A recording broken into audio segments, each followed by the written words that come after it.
Hello, hi everyone. आप सभी का स्वागत करते हैं अपने यूट्यूब चैनल पर। बायोबज पर आप सभी का स्वागत है। तो जैसा कि आप लोगों ने pre fertilization event sexual reproduction of flowering plant के पढ़ रहे हैं, तो उसमें से हम लोगों ने स्टेमेन यानी कि मेल रिप्रोडक्टिव पार्ट को पढ़ लिया है। अब नेक्स्ट जो हमारे प्री फर्टिलाइजेशन इवेंट्स हैं उनको मेंशन कर लेते हैं। Pre fertilization events, pre fertilization events में फर्स्ट जो हमारा इवेंट है वो है यहाँ पर microsporogenesis.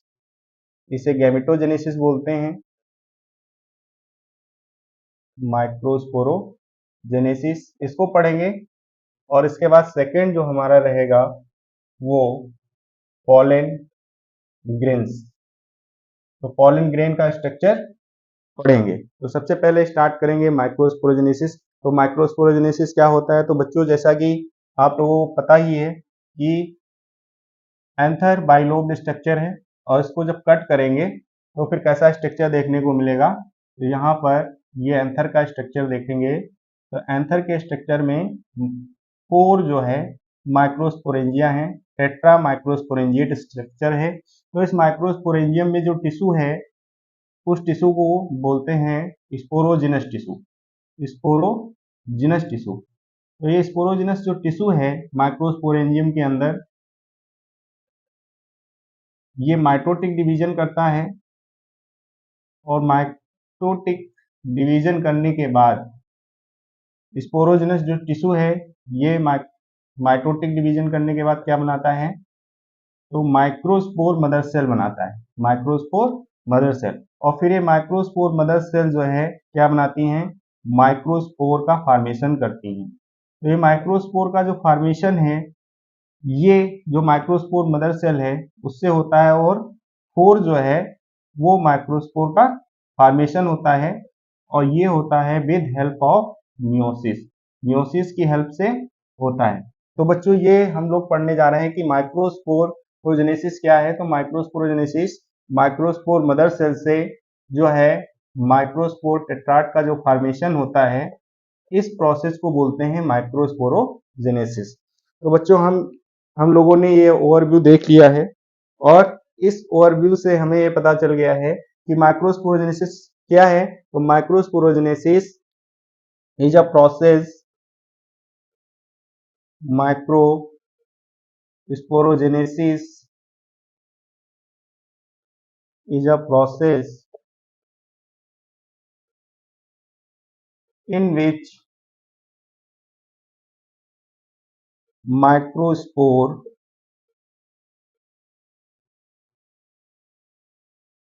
tetrad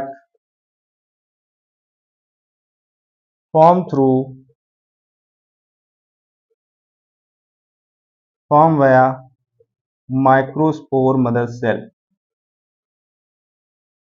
microspore mother cell. तो माइक्रोस्पोर मदर सेल से माइक्रोस्पोर टेट्राड का फॉर्मेशन होता है, और इस प्रोसेस को क्या बोलते हैं?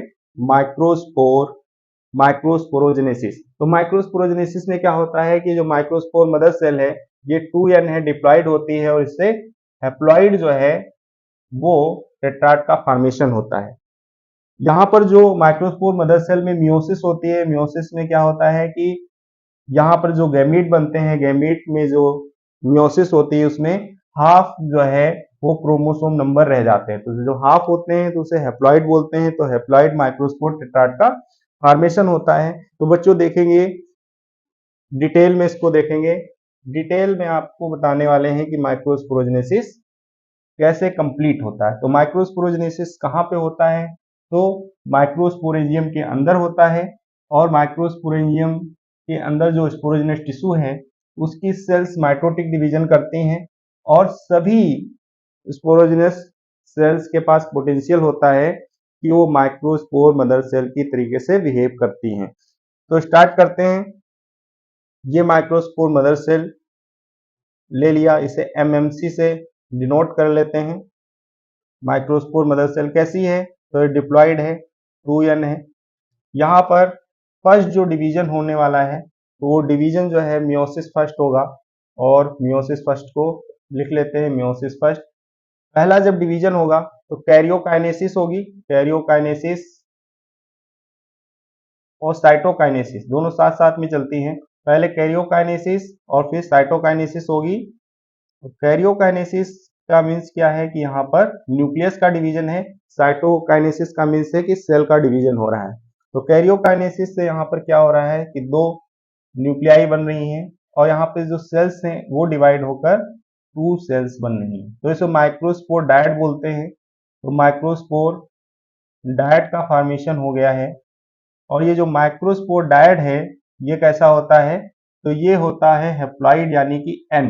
यहाँ पर क्रोमोसोम नंबर जो सेट है उसके हाफ हो जाते हैं। कैसा डिवीजन है ये, तो ये रिडक्शनल डिवीजन है, यहाँ पे रिड्यूस हो रहे हैं क्रोमोसोम, तो इसको रिडक्शनल डिवीजन भी बोलते हैं। कैसा डिवीजन है, तो रिडक्शनल डिवीजन भी बोलते हैं। नेक्स्ट जो मियोसिस सेकेंड होगा, मियोसिस सेकेंड, तो वहां पर भी ये कैरियोकाइनेसिस और साइटोकाइनेसिस साथ साथ में चलेंगे। और यहाँ पे एक सेल से दो सेल से कितनी सेल बनेगी, 4 सेल्स बनेगी। तो माइक्रोस्पोर टेट्राड का फॉर्मेशन हो गया है। और ये माइक्रोस्पोर टेट्राड का जो फॉर्मेशन हुआ है उसके ऊपर एक कवरिंग है, इस कवरिंग को बोल रहे हैं कैलोस। कैलोस कार्बोहाइड्रेट है। कवरिंग इसको ना बोल करके एक लेयर बोल लेते हैं, जो है टेम्परेरी जो है वो फॉर्म हो गई है।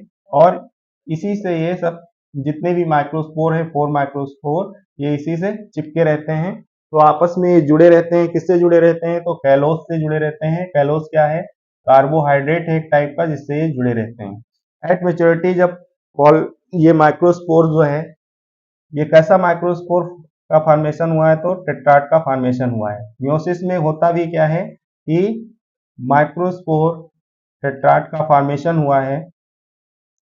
फर्स्ट ईयर में हम लोगों ने देखा था कि जो मियोसिस होता है एक सेल से 4 सेल बनती हैं और क्रोमोसोम नंबर हाफ रह जाते हैं। तो यहाँ पर ये जो है 4 माइक्रोस्पोर का फॉर्मेशन हुआ है, सारे के सारे फंक्शनल होंगे। अब देखते हैं कि एंजियोस्पर्म दो टाइप के होते हैं। तो मोनोकॉट में जो एंजियोस्पर्म दो टाइप के हैं, तो मोनोकॉट में तो आइसोबायलेटरल टाइप का ही फॉर्मेशन होती है टेट्राड की। माइक्रोस्पोर टेट्राड जो है वो आइसोबायलेटरल स्ट्रक्चर ऐसा बनता है। और यहाँ पर जो है डाइकॉट में कैसा स्ट्रक्चर देखने को मिलता है माइक्रोस्पोर का, तो इस तरीके का स्ट्रक्चर टेट्राहेड्रल स्ट्रक्चर देखने को मिलता है। ऐसा स्ट्रक्चर देखने को मिल रहा है, तो ये देखेंगे आप कैसा स्ट्रक्चर है, टेट्राहेड्रल। तो टेट्राहेड्रल जो है किसमें फॉर्मेशन होता है, कई बार ये क्वेश्चन पूछा जाता है। तो टेट्राहेड्रल जो है वो स्ट्रक्चर आपको देखने को मिलेगा डाइकॉट में। डाइकॉट में टेट्राहेड्रल स्ट्रक्चर देखने को मिलेगा। और मोनोकॉट में कैसा स्ट्रक्चर देखने को मिलेगा, तो आइसो बायलेटरल स्ट्रक्चर देखने को मिलेगा। आइसो बायलेटरल किसमें है, तो मोनोकॉट में है। टेट्राहेड्रल किसमें होता है, तो डाइकॉट में स्ट्रक्चर देखने को मिलता है। तो ये माइक्रोस्पोरोजेनेसिस हो गई, माइक्रोस्पोर टेट्राड का फॉर्मेशन हो गया, इसी को माइक्रोस्पोरोजेनेसिस बोलते हैं। अब माइक्रोस्पोर जो टेट्राड है उससे पोलन ग्रेन का फॉर्मेशन होना है। पोलन ग्रेन का फॉर्मेशन देखेंगे, formation of pollen grain.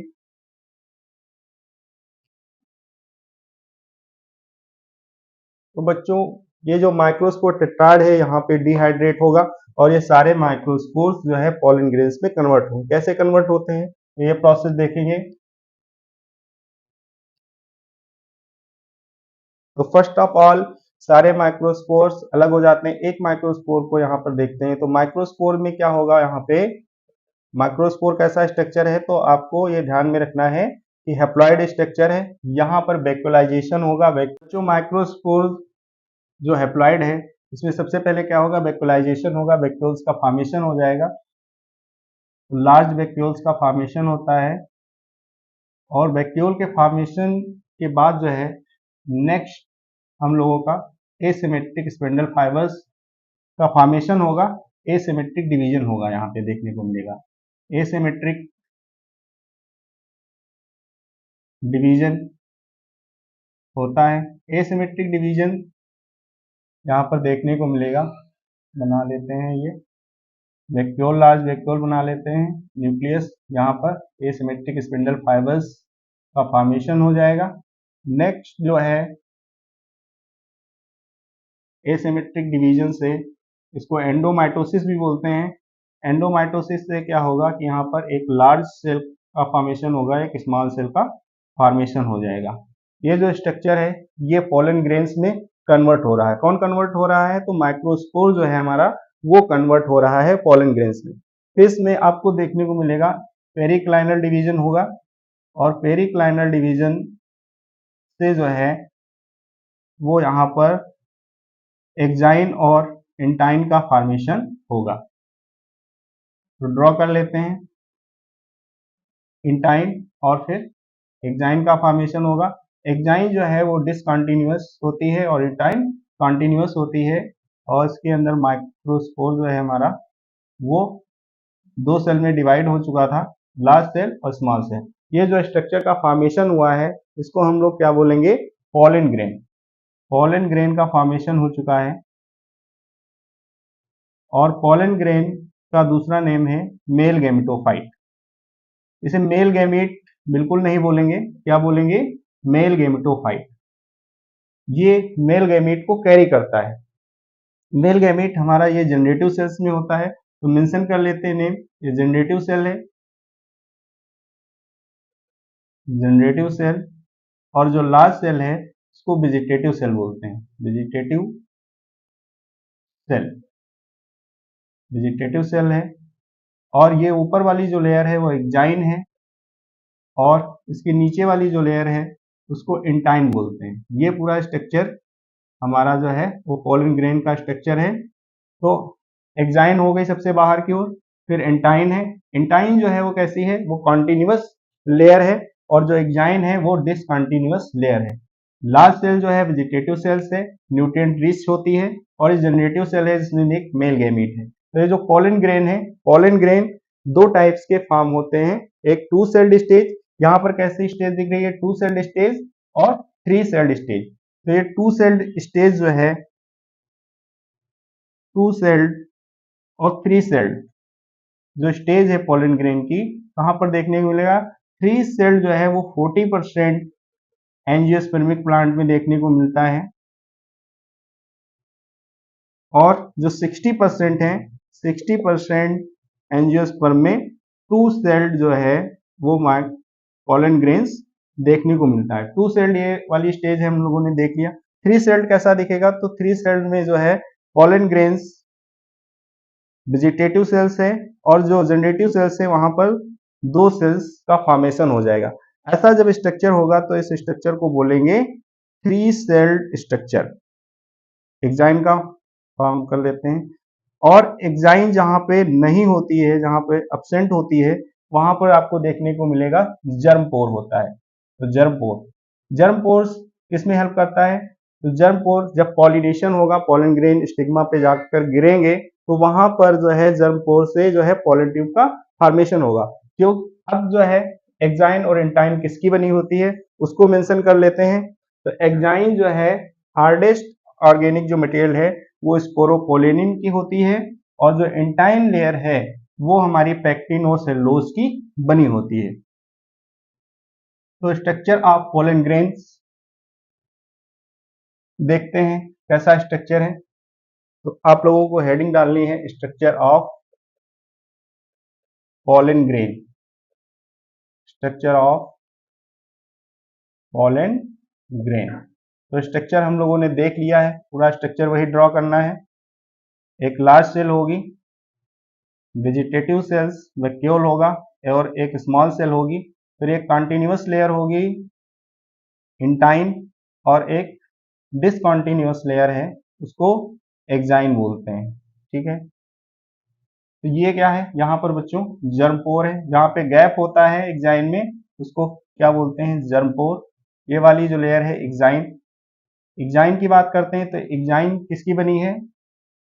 Made up of sporopollenin, sporopollenin की बनी है। और स्पोरोपोलेनिन जो है हार्डेस्ट ऑर्गेनिक मटेरियल है, हार्डेस्ट ऑर्गेनिक मटेरियल। इंटाइन यहाँ पे किसकी बनी है, इसको मेंशन कर लेते हैं। इंटाइन जो है वो बनी होती है पैक्टिन प्लस सेलुलोज। तो पैक्टिन और सेलुलोज की बनी होती है। कई बार ये क्वेश्चन पूछा जाता है कि जो इंटाइन है वो किसकी बनी होती है, तो पैक्टिन और सेलुलोज की बनी होती है। और जो एक्साइन है वो स्पोरोपोलेनिन की बनी है।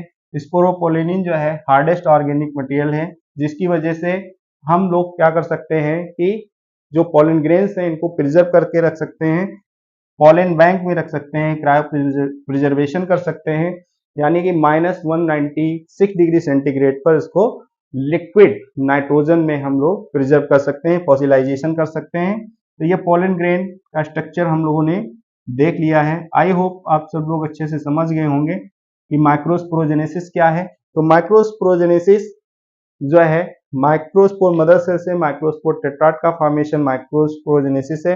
इसके बाद जो है चेंजेज होंगे, फिर पॉलन ग्रेन का फॉर्मेशन होगा। तो पॉलन ग्रेन का जो स्ट्रक्चर है वो कैसा है, टू सेल्ड स्ट्रक्चर है। यहाँ पर मेनली 60% में टू सेल देखने को मिलता है। स्मॉल सेल है उसको क्या बोलते हैं, जनरेटिव सेल्स बोलते हैं, जनरेटिव सेल। तो लार्ज सेल इसमें है जो वेजिटेटिव सेल्स, और स्मॉल सेल है उसको बोलते हैं जनरेटिव सेल। तो वेजिटेटिव सेल्स क्या करती है, help in formation of pollen tube. Pollen tube का फॉर्मेशन करती है, पॉलन ट्यूब को बनाती है, प्लस न्यूट्रिएंट रिच होती है, न्यूट्रिएंट रिच होती है। तो स्टूडेंट्स आई होप आप लोग अच्छे से इसको समझ गए होंगे, पॉलन ग्रेन का स्ट्रक्चर आपको अच्छे से समझ में आ गया होगा। तो आप लोग क्या करेंगे, नोट्स को कंप्लीट कर लेंगे और हमारे इस वीडियो को शेयर कर दीजिए, लाइक कर दीजिए और हमारे चैनल को सब्सक्राइब कर दीजिए। ओके, थैंक यू, मिलते हैं।